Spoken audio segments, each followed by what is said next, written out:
Hello. Hi guys. I I wanted to jump in here this evening just to have a conversation around something that is really important when we're looking at our health and when we are trying to address chronic illness. And it's a conversation around anger and healthy expression of anger. One moment. And this is a really important conversation because I feel that we as a society have not been taught how to healthily express anger, and we don't even know what that is. And I'm sharing this tonight because I am actually about to jump on my group call with my clients, and we're going to go through some exercises to actually discuss this same topic. And I thought I'd just jump on here quickly and talk about it and share a little bit of what I personally have gone through in regards to health, like expression of anger. And if we don't know how to healthily express anger, how it manifests as physical disease. And so for me lately, I've actually gone through a period in my life where recently I actually had to finish a relationship and have no contact, like actually completely remove them from my life. And it was really hard. It was actually like a death and grievance.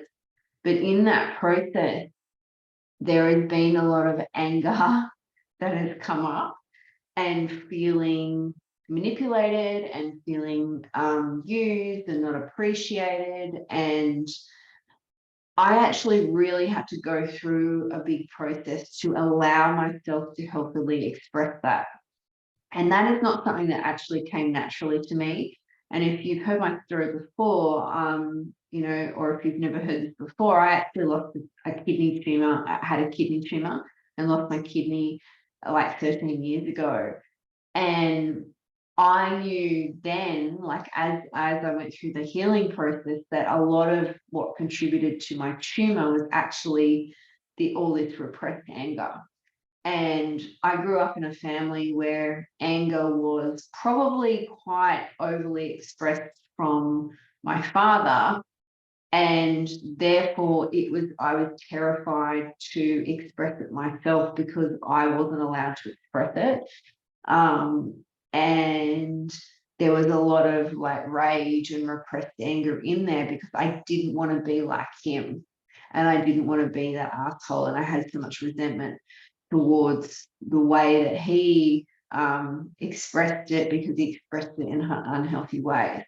And I've since then done a lot of healing work to heal that father wound and really change that relationship and heal that. And actually in that process, I've had to learn how to healthily express anger for my own benefit, knowing that it actually made me sick by repressing it.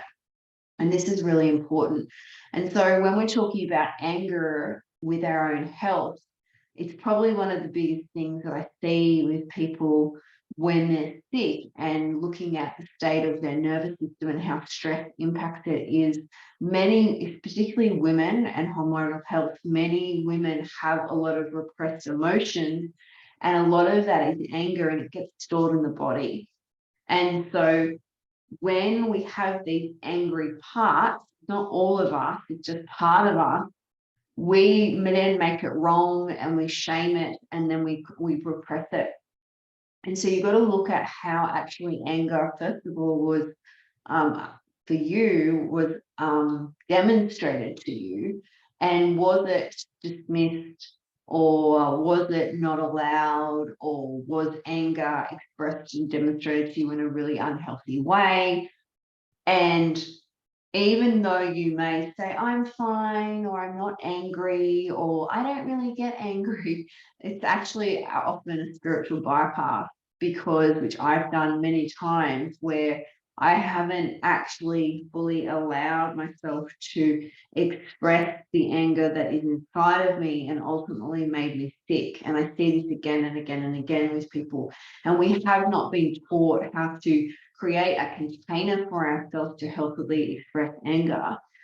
And underneath that anger is shame and sadness and unworthiness. But the anger itself actually needs to be expressed because it's an energy that needs to get out of the body. But a lot of the time we have this perception, and particularly women, that it's not okay to express, and that we've learned to repress our emotions. Yeah. And so I've also had a few conversations with a few girlfriends lately saying, yeah, I know I have a lot of repressed anger.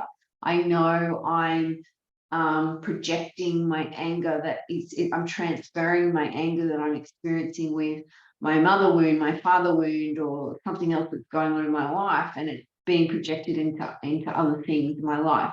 Now, this can be done in a healthy way, but a lot of the time you see people who will they'll either suppress it and internalize it to get angry itself, or it will then actually start to become displaced, where the anger becomes projected. So people who are angry, or they're really like fighting for a cause, or there's some sort of movement, but there's a lot of anger that comes out with it in a way that actually doesn't feels quite aggressive, or feels like a really hard energy. And it's coming from a wounded place, not from a wholehearted place with pure intention. And there needs to be a balance. And often what happens as well with people when we're don't know how to express it, and we suppress it, or we project it onto someone else, or all of these ways that we express anger, is actually it then we'll get to breaking point, and we'll snap, because at some point it's almost like an explosion. And for me, my snapping point was actually physically manifested as an explosion inside of me, and literally felt like I exploded. And before I got sick, I remember being so fucking angry with my partner, to the point where I threw like a bag of peas at his head once, and I was just, it was like rage inside of me and bubbling. And it's like, after my tumor, I had my tumor, I had my kidney out, I felt like a lot of the anger had, for a period of time, had actually moved and shifted and gone. And I was like, wow, that's really interesting. It's like it disappeared for a period of time. And eventually, because I hadn't learnt to actually address the root cause, I hadn't yet addressed the root cause, it actually became a problem again. And so this is the conversation that we actually need to have when we're talking about our health. And if we're working with chronic disease, anything from hormonal imbalances to digestive issues to skin issues, thinking like particularly with acne, or things that are angry, like inflamed skin. I'm like, where is their anger? And often women also hold a lot of anger and repressed emotions in their reproductive organs. So with conditions that are more chronic, like endometriosis and PCOS, it's like there is anger there that needs to be released, and we hold it in our fascia, and we hold it in our tissues, and it becomes inflamed and creates disease state. And a lot of this is to do with, our relationship with anger and those parts of us, and we shame those parts and make those parts wrong. And then the body doesn't align, and eventually starts to manifest, as physical symptoms. And we need to have a different conversation and learn to healthily express our anger, so it doesn't manifest as disease, and so we can reduce inflammation.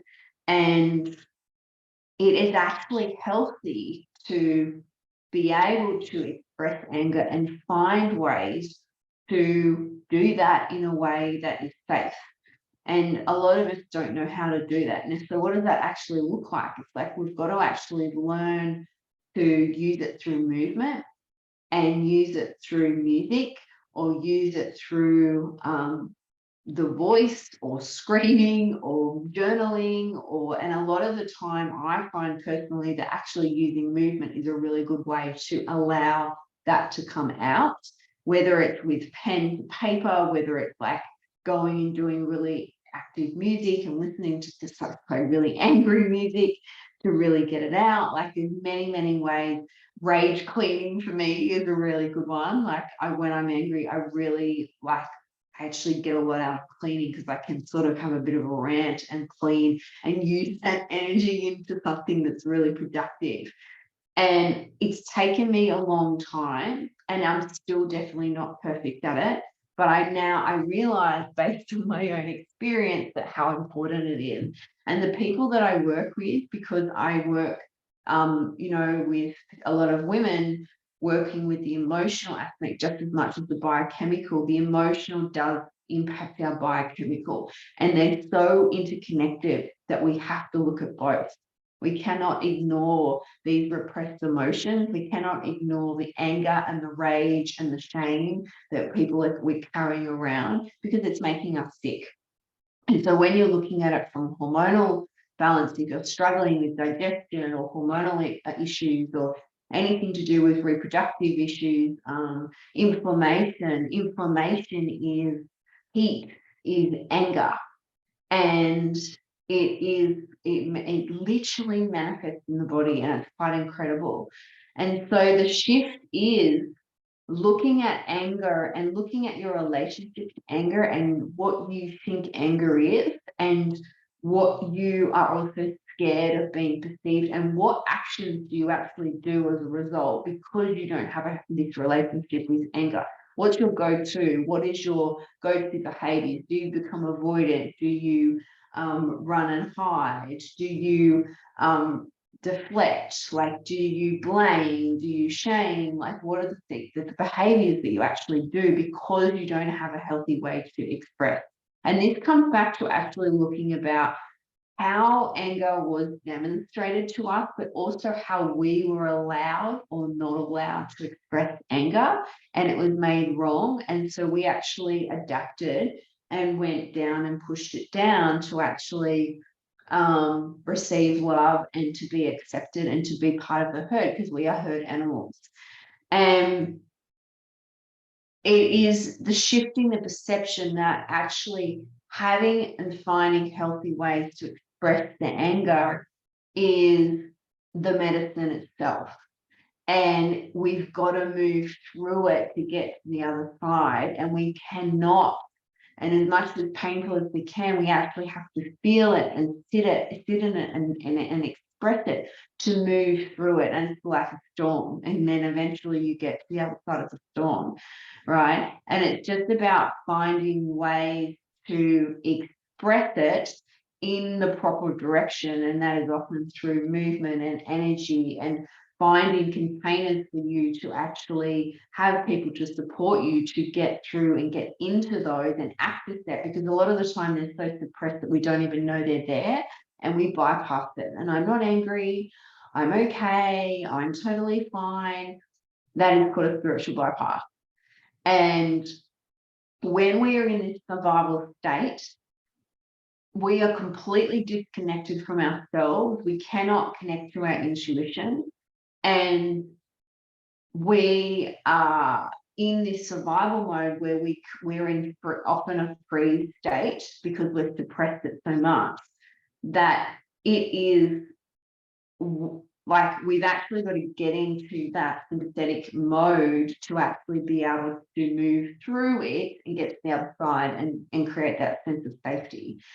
And the biggest shift for me that I've experienced over the last couple of days is going through the anger and feeling the grief, because grief is also underneath anger, and getting to the other side energetically and feeling that I can now step into my like a queen energy. And I'm now like going, I'm calling in like this queen energy, and it's like I'm stepping into fucking queen energy and actually standing up for myself and having healthy boundaries and saying fuck off has been the most empowering thing that I've really done for myself, because I said, no, this is what I stand for, and this is what I am worthy of that. And so that is then me stepping into this bigger energy that I'm experiencing, where I'm like, okay, I'm fucking ready, like bring it on, like let's just bring this new energy in, where I am being like more owning who I am, and that queen energy of who does a queen be and attract into her life, and what vibration she's vibrating at, that is attracting what she wants in her life. And it's just being that energetically, not thinking it. And the side note to that is you've got to actually work through your freaking trauma to actually get into that energy. And I'm really starting to feel that now, but it's like the penny has dropped and I'm really getting it, going, oh my God, I really am just feeling like I'm now at the point where I'm embodying it. But I could not do that. That has not come into my existence. And it has not really landed for me until I actually had that healthy expression of anger, and it's really important. And so when you're looking at it from a health point of view and a hormonal point of view, it's like we will not get on top of our health issues if we do not have healthy expression of our emotions and of our anger, and ways to actually work through what's going on for us. And it's just so important. And so many times when I'm talking to people and I can see that there's trauma and there's health, like we've got these health conditions, it's because we've been in this constant survival state for so long. It's exhausting. And eventually then our stress hormones have been making huge levels of cortisol for so long, and cortisol will make us really sick. It messes with the whole rest of our hormonal imbalance. It will lower progesterone. It's called the progesterone steal. Cortisol will always be prioritized. And if we're making low levels of progesterone, then we start to have issues like PMS symptoms and period pain. With any type of endometriosis, PCOS, it's often low progesterone, not always, but progesterone is the balancing to estrogen. And a lot of hormonal issues are actually, like women's hormonal issues, are from high estrogen and low progesterone, and the balance and the ratio of those that's not incorrect. Also high testosterone. And so looking at that and the impact that cortisol plays, because cortisol is just like, it dictates how everything else is, all our other sex hormones are converted. And when we have high levels of cortisol racing through our veins, we're dumber, and the lining of our gut degrades. We don't make enough stomach acids, so we don't digest our food. When we're in that sympathetic state, our vagus nerve is not switched on, which is that nerve that goes from all our organs up into our brain. It just plays out and manifests with physical symptoms. So it's just so important. And I just, like, if you're watching this and you're like, oh my goodness, yes, I can totally relate. You've got to find ways to, and you can't do it on your own. We need guidance, we need support, we need community, we need a container to actually do that in, and it's really important.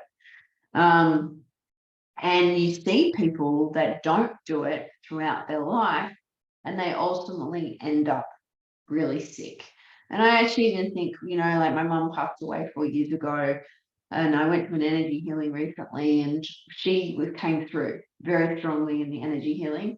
If you're not into that, that's fine, but it's something that I really needed to do. And for my own healing, and I can see how sick mum was and how much repressed anger impacted her illness. I could see it from the very beginning. And it was like, okay, I've had enough. I'm exhausted. I'm sick of being resentful. It's my fucking time now when she was sick. And that's often how it manifests. People who take it on, put it up with it, and eventually it will explode. It's reality. And how it manifests in one person is different to another. But we as women, I feel like, need to support each other and hold each other and actually learn to healthily express that. So then it can also be passed down to the next generation, and breaking those cycles of intergenerational trauma where anger wasn't healthily expressed. And anger, think about it like this: you are actually inside your grandmother. So you as an egg, when your grandmother was pregnant with your mother, you were inside your grandmother. And this is how trauma also gets passed down, because it gets stored in the cells. And this is what epigenetics is. It's our environment that impacts our expression of our genes, our genetic expression. And it's the environment from the chemical aspect and also the emotional aspect. And there's a really good book called Biology of Belief by Bruce Lipton. I highly recommend reading it if you haven't read it, where this expression of anger and emotions and trauma is, he talks about it from a like genetic aspect, and how that actually manifests into the expression of our genes, and actually can switch genes on, switch genes off, based on our emotions and us expressing it.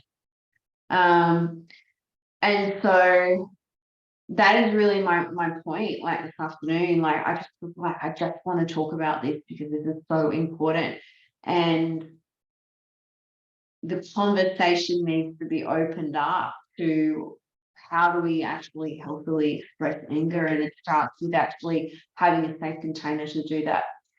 So if this resonated and you've got any questions, like how was anger, like what's your biggest takeaway out of what I've shared with you?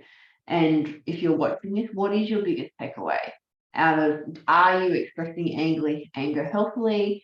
And what's the impact of you not expressing your anger healthily? Like, what is the impact in terms of how it's playing out with your relationships, with your health? And it's time to get honest. Now, you might also say, oh, yeah, I'm fine, I don't really get anger, but your body will say something different. And so what I encourage you to do, invite you to do, is just to sit in your body and really feel it, and get honest with yourself if you're telling yourself the truth. And this is the biggest bit, is that we don't tell ourselves the truth, and we will deny it and repress it. And the part is, we've got to start to recognize it first before we can even go into it and feel it. Just acknowledge that it's even there. That is the first step. So yeah, tell me what your biggest takeaway is. I hope that whoever needs to hear this hears this. And if you have more questions, just send me a DM or write in the comments below and let me know. And I will see you in the next video. Bye.